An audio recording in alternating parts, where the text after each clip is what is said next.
Hello, you guys. Welcome back to As Told by Kenya. In today's video, we have another Kenya Has Thoughts. Have you missed me? Have you missed me? First things first, it feels like this happened a month ago, but this really just happened like last week. O.J. Simpson died. O.J. Simpson died, and I'm not about to sit up here and pretend like I be laying in bed at night thinking about O.J. Simpson, baby. I have not thought about O.J. Simpson since I watched like the American True Crime Story, you know, Ryan Murphy production. That's the last time I thought about O.J. Simpson, but O.J. Simpson is dead. And here is the thing y'all like to do, you know, black people, y'all like to do this thing where when someone who was known to be abusive dies, y'all like to do this thing where we should forget all of that and just be like, but look at all the great stuff they did. And I just be sitting here looking at you like, huh?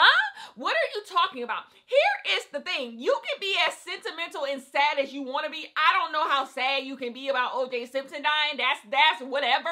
But like, we're not going to sit here and just let y'all act like people don't have to answer for the stuff that they do to other people. O.J. Simpson has to answer for his abuse. He has to answer for the way that he treated people. I think it's weird, the conspiracy theories y'all try to cook up about O.J. Simpson. I think it's all weird. And here's the thing. When they announced that O.J. Simpson was dead, you had people who was born in the 90s coming up with like excuses for O.J. and, you know, O.J. might have did, but, you know, he wasn't this. It's just like, how are you an O.J. stan? How was you born in the 1980s and an O.J. stan? Didn't O.J. stop playing football? look, see what I know.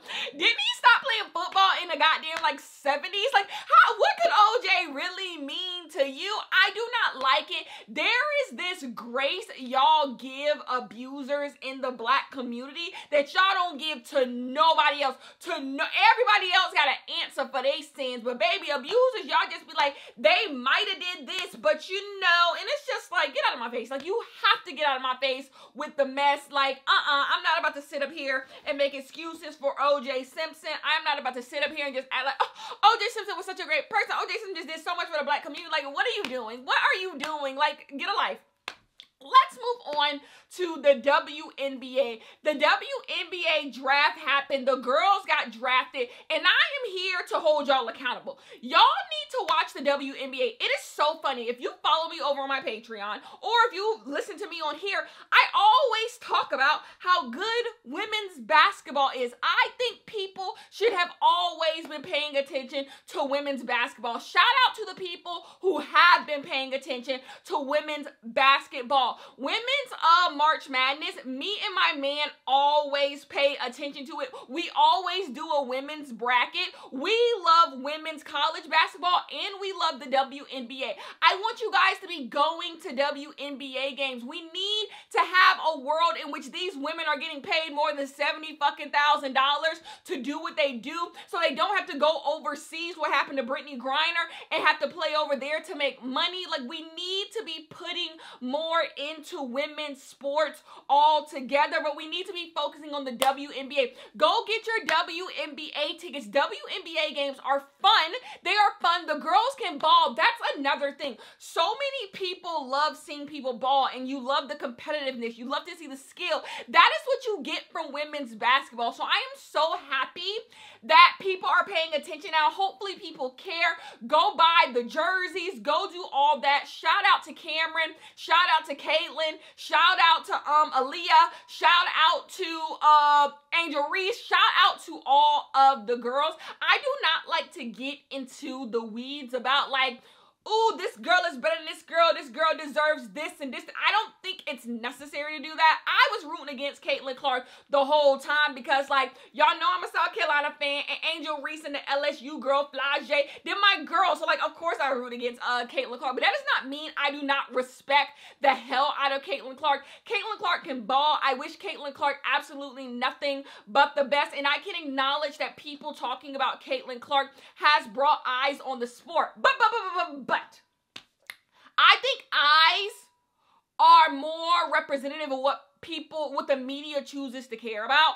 The media has pushed Caitlin Clark down everyone's throat. ESPN has talked about Caitlin Clark, so obviously people are going to care about that. This is where I challenge sports media. Why not create other narratives? It is ridiculous that a lot of people did not know South Carolina, led by Dawn, was undefeated. A lot of people did not know that going into the Iowa versus South Carolina championship game. And that's crazy. That shows that you have not been doing your job, sports coverage, talking about these teams and talking about these girls and creating stories, telling the stories of what's happening. South Carolina was undefeated last year, too, when they lost to Iowa. Like, these are the stories that need to be told. These girls are doing great.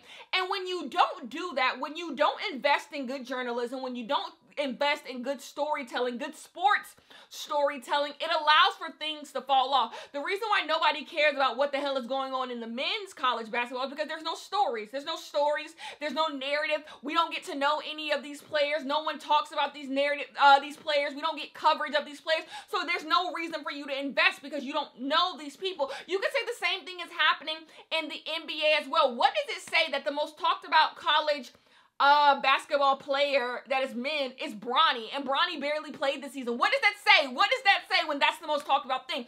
It has nothing to do with the kids. It has everything to do with sports media and sports coverage and what they want to care about. They rather talk about spectacle. They rather talk about spectacle and mess instead of getting into the weeds about the sports, you know? So I say that to say, now that Caitlin is gone, now that Angel Reese is gone, and they're moving up into the WNBA, you can talk about them in the WNBA, but now let's talk about the girls that are still there. Let's talk about the Paiges. Let's talk about the Jujus. Let's talk about the girls who are up and coming. Let's talk about the girls that are still there, still keeping eyes on college women's basketball, because all of that matters, and we want to raise a generation of girls who realize they can play college basketball and they can make something of themselves. They can like follow this up into, you know, their adulthood, and we need to be putting more money into the WNBA. The girls need to be getting paid more, and then if we get a WNBA expansion, more girls can play professional ball, because that's another issue that we have. A lot of the girls who get drafted on draft night don't make the cuts. It just is what it is. There's not a lot of spaces for girls in a starting roster for WNBA. There's not enough teams. It's all, even in men's basketball, there's barely enough slots. So, you know, in a smaller, you know, market, there's not going to be enough spots. So if we had more teams, then you could have more girls being able to make it to the professional space.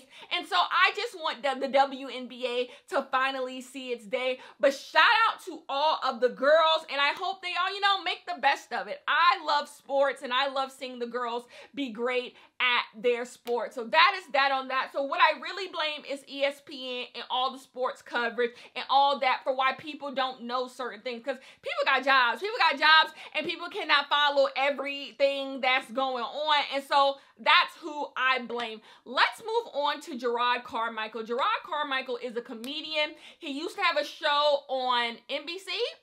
Was it on NBC or Fox? NBC, I think. It was called The Carmichael Show. I really enjoyed The Carmichael Show. I think Jerrod Carmichael can be funny when he tries to be funny. But anyway, Jerrod Carmichael has a show over on HBO. And baby, I feel like every time a new episode comes out, the discourse starts. Here is the thing.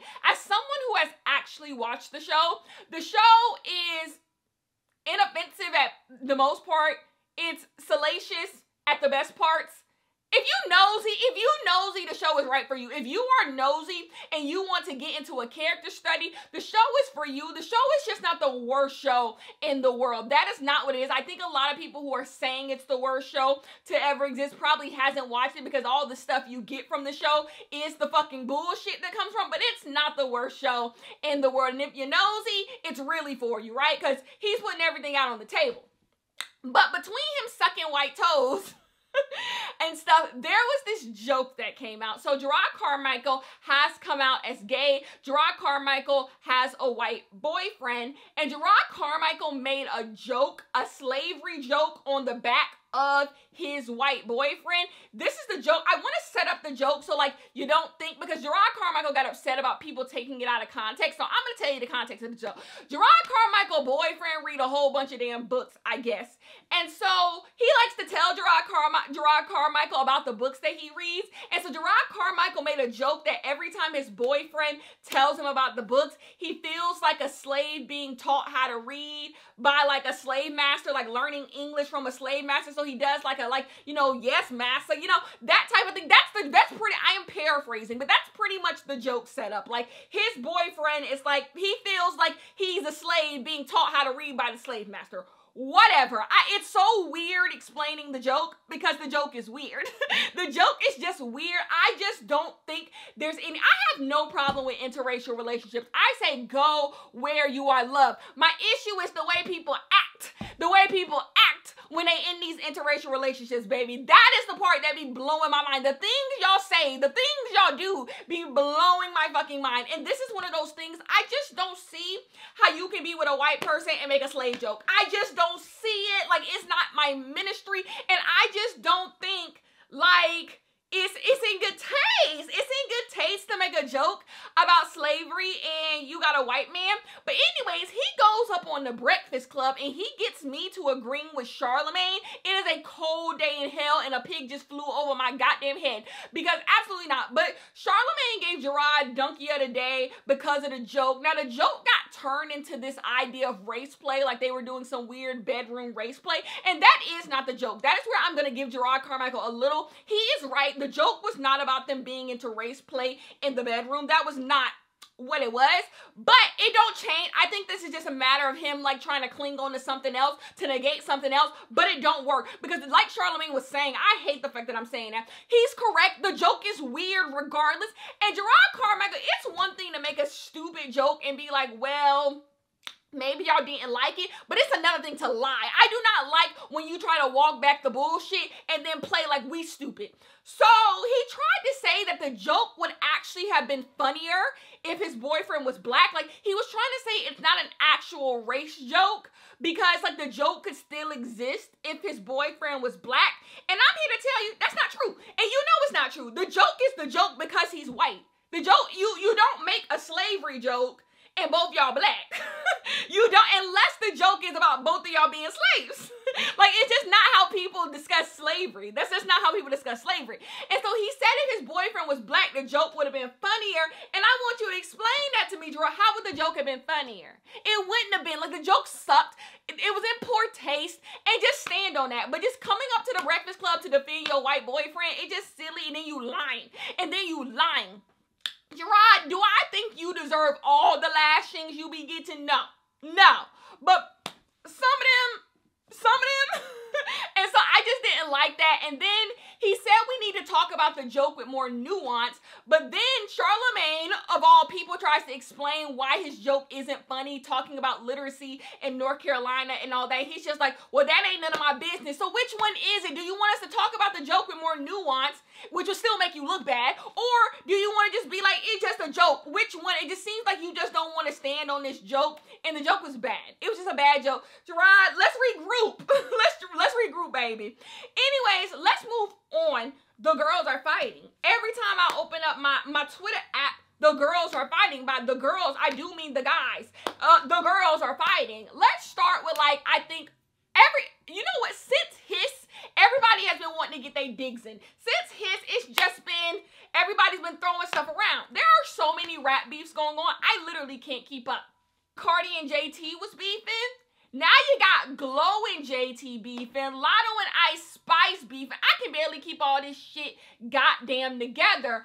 Then the City Girls got to beefing with each other with a little bit of Santana thrown in there. Then you got the men's. You got what? Kendrick J. Cole versus Drake. And then you get Young Metro versus Drake. 21 Savage is caught in the middle somewhere in there. Who fucking knows?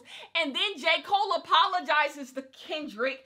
And now you got Rick Ross mad at Drake, and it's just like Kanye and Drake ain't never liked each other. It's just so much going on and I genuinely cannot keep up. I cannot keep up. Let's break down what we can break down. The most fun of these beefs is JT and Glow. JT and Glow is the beef that's giving me the most. They was going toe-to-toe back and forth and I was laughing at all the tweets. I was being a fake bitch. I was liking all the tweets back and forth. Whoever I thought had the best comeback, I was liking they tweet. JT and Glow, like, it's inoffensive. They're just having fun. They taking digs at each other. There's no drama. It was just fun. They was beefing because Glow hit JT with a purse. I'm kind of lying. I'm kind of dropping y'all in the middle. The real thing they beefing about is because, like, Glow allegedly hit JT with a purse, but Glow hopped on her mixtape and was saying, like, me and JT ain't the best of friends, but we ain't no beef. But JT, like, you had a lyric in your song called slapping rap bitches and making bail hole, saying that, but you saying we ain't got no beef, but then you saying you hit me with a purse. What is it? So they got to beefing back and forth. I already told you JT and Cardi ain't never got along. So then JT and Young Miami started to beef. Now, I don't play about that. The City Girls, I ride for the City Girls, shockingly. I think, period, when the City Girls dropped, period, I think it was a cultural reset. I like the City Girls. I want the City Girls to get back on track, back to get into what we loved about them. So seeing them beef was just all too much. I think a lot of their beef has to do with behind the scenes things. I think they're not happy with where they are, like, either as together or even apart. You know, Young Miami going through that stuff they going on with Diddy, who know what JT trying to do. I just want the best for both girls. I like them better together, but I want the best for both of them. So they got to beef. It seems like everyone is fine now. Everyone is fine. I hope so. I hope so. But that got to happening. Let's move on to the men's. There's no big three, it's just Big Me. Kendrick Lamar said that on a song. Young Metro and Drake already don't like each other. You have to go deep into the weeds as to why they don't like each other. Oh my gosh. And so Future jumped on that, so I guess none of them fuck with Drake. So then J. Cole drops a diss back to Kendrick, and it's the worst thing you ever heard in your life. And then J. Cole at Dreamville walks back his diss and apologizes to Kendrick and takes his diss off streaming. That was the corniest shit I've ever seen in my life, but also it's J. Cole. I'm sorry, I just ain't got much for J. Cole. I don't know what to tell you. J. Cole stand down. I don't give a shit. So I think in all of this, J. Cole loses the most. Anyways, so after that happened, Drake drops Push Up. Like, we get a snippet of, we get an unofficial diss from Drake called Push Up, but I think at the time it's called, like, Drop It, Give Me 50, and then it got changed to Push Up when it got on streaming. Anyway, he's taking shots. He's calling Kendrick Lamar trash. He does have a lyric in there that goes, your last shit was brick, and I think that shit is so funny because I also did not like Kendrick Lamar's last album. So they're going back and forth, tit for tat. I gotta give Drake credit for at least getting into the ring. I'm always gonna get praised for getting into the ring. When somebody say your name and start taking shots, you gotta defend yourself. That's the fucking game. So he drops that. Then Rick Ross comes along. I didn't even know Rick Ross and Drake didn't get along. They get to beefing back and forth with each other. He says Drake got a BBL and a fucking nose job, which I'm always gonna find funny. Keep in mind, I hate everybody mentioned. Not talking about the girls, I'm talking about the guys. I hate everybody. I can literally say something I dislike about everybody mentioned. Anyways, Rick Ross starts going back and forth, and this is where the beef, like, officially gets corny and Kenny doesn't care. Drake and Rick Ross get into a who's richer competition. Who fucking cares? Y'all got more money than me. Y'all got more money than me.